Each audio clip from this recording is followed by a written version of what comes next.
Hey friends, today I'm coming on to share the Home and Sort Organizational Planner by Erin Condren. So this is part of my 2026 planner lineup, and I started going in this planner and working on things for the month of January because I'm working on decluttering. I think we all kind of do that at the beginning of the year. We want to declutter things. We want to make room for new things or just make our life simplified, and I'm really holding myself accountable for doing this. And so I went ahead and started setting up the declutter section for the month of January. And what I did in here is these items, what to declutter. I just took one of my Crayola super tips and kind of highlighted the area. So I'm looking more for clothing in January. At least to start off with, I'm going to look at clothing. So that's why I definitely did clothes that no longer fit. Broken items, I don't think I have anything that's broken. I did find a piece of clothing that had a hole in it though, but it's not really a broken item. This here, items that are worn out or out of style, I want to go back in and actually highlight that because I did find the piece of clothing with the hole, and it was really hard to chuck that in the garbage because I loved the shirt, but it has a hole in it. Am I ever going to wear it? No. Time to go. But I went ahead and looked, going through my pantry, gadgets with missing parts. We all have these weird power cords and we don't know what they go to. Games you no longer play, we've kind of already did that already. I don't really have any electronics really that are not being used. This one's a big one, especially in my craft area, items you stashed away wanting to find a use for them. So when it comes time to do my craft room, that's going to be a hard one. And basically anything weighing you down. And then I went ahead and set up the monthly. Then I went ahead and set up the monthly for January. I just did a little decorating, nothing major. And I was going to put on here how many minutes I worked each day in the closet or whatnot. But then I decided that I was going to put what I got rid of that day. And I didn't start doing this until the 4th. So I got rid of 6 shirts and 1 pair of jeans. And then on the 5th here, I got rid of a whole lot of stuff, including an entire grocery bag full of socks that I never wear, some new, some used. So I'm going to donate all of the used ones, and I'm going to donate all the new ones, and then I'll get rid of all of the used ones. But I did do decluttering these days, but I didn't write stuff down.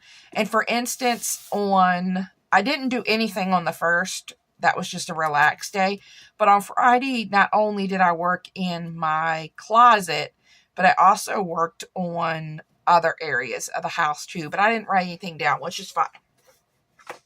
So that's the kind of plan for this, is try to remember to write down what I'm getting rid of so I can see my progress at the end of January. And then here we have the monthly organization, which I said spend 15 minutes a day on my declutter areas, let go of items that no longer bring me joy. And then I kind of wrote in here 15 minutes a day. Because of my disability, I'm not able to really do more than 15 minutes a day. And if I was doing more than 15 minutes a day, I would literally need someone going and picking this up and say, do you want this? Maybe do you need to try it on, and putting them in the piles for when I felt like going through them. So I'm limiting myself to the 15 minutes a day. I did start filling this out because I do want to go through the pantry this month. I've already did a big deep dive in the kitchen pantry on the bottom section, but I need to do the top section because I know there's some expired flour, baking stuff in there that needs to go. So that's why I wrote top part of the food pantry. And then I have a little cabinet next to the sink that's full of medicine that needs to go through. Also the storage cabinet, it's kind of gotten to be a jumbled mess. That's more of organizing more than decluttering. And then there's like a little, I call it the junk tool drawer because everything's just thrown in there. And that's more of an organizing thing as well. So I did add my kitchen pantry in here. And then I added mirrored closet and closet.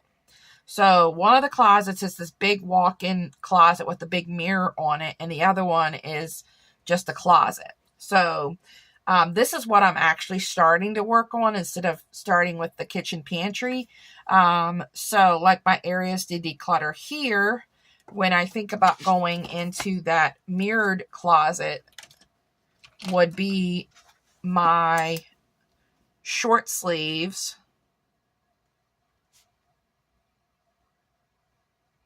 long sleeves, and then I have a bunch of like sweaters and flannels.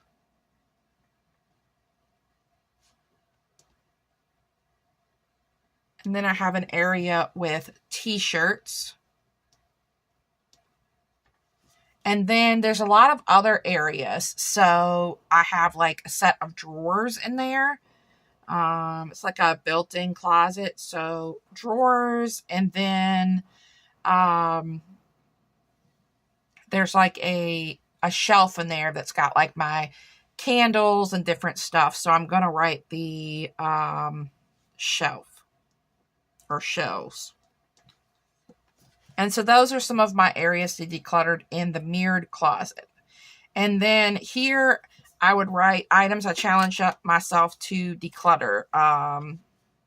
So we're going to use the clothing with the holes. So we would write clothing with holes, not my style.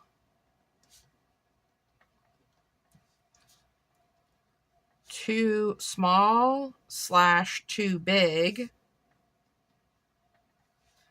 And then I did a little trick in this closet that was actually my son's idea. Is like I put my hangers in this way, but he said to turn them around this way. And then if it's been hanging there for 6 months or a year and you're not wearing it or you haven't touched it, it goes. Like there's no need to keep this. It doesn't matter how much you like the shirt. If you're not wearing it, let it go. So I started to do that. And for instance, like for my short sleeves, some of the shirts that I got rid of were those shirts that I never touched this summer. For the long sleeves, I will not do that until the spring comes, so I know if I wear any of the long sleeves. And then this is how you feel after you're done, your purpose and how you feel.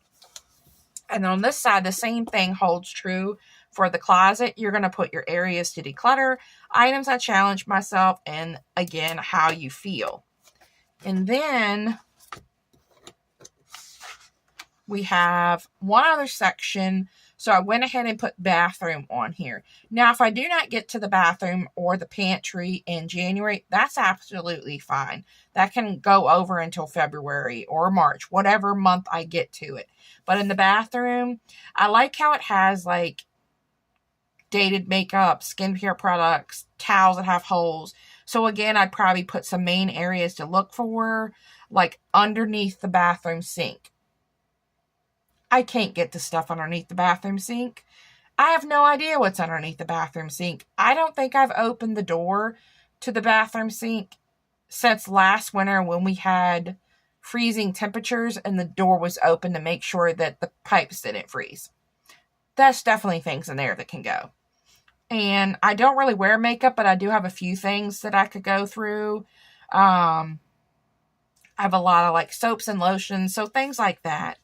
And then we have one extra section and that I could fill out. Now, my thoughts are the next section is products. And this is like buying products to help your storage. I have a lot of organizing products. At this time, I'm not going to need to buy any more organizing products until I move fully in to the house that we're renovating.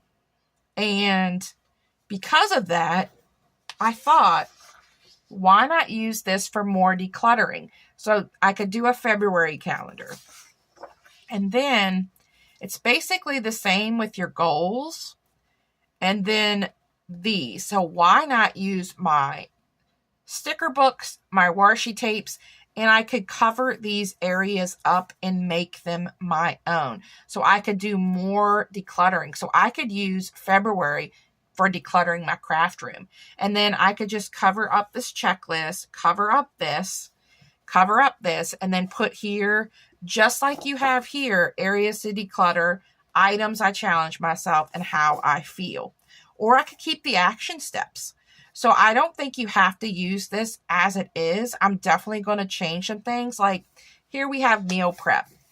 I meal prep in an own my own thing. I have like a 3-ring binder and a recipe book, and that is how I meal prep. I'm not going to be meal prepping out of this planner. So this is a perfect area to do something different. So more decluttering. This could be my next decluttering section. And then when it's time to buy products, I could come back to this. So those are just my thoughts on this planner and how I'm currently using it. And I don't glance at it every day. I just know that I'm working towards my 15 minutes a day, starting here in the mirrored closet. So I hope you guys enjoyed this video, and this kind of helps you take a look at this home and sort planner from Erin Condren. And if you're interested in this, I will have a link to it down in the description box below. Thanks so much, guys. Have a wonderful day. Bye.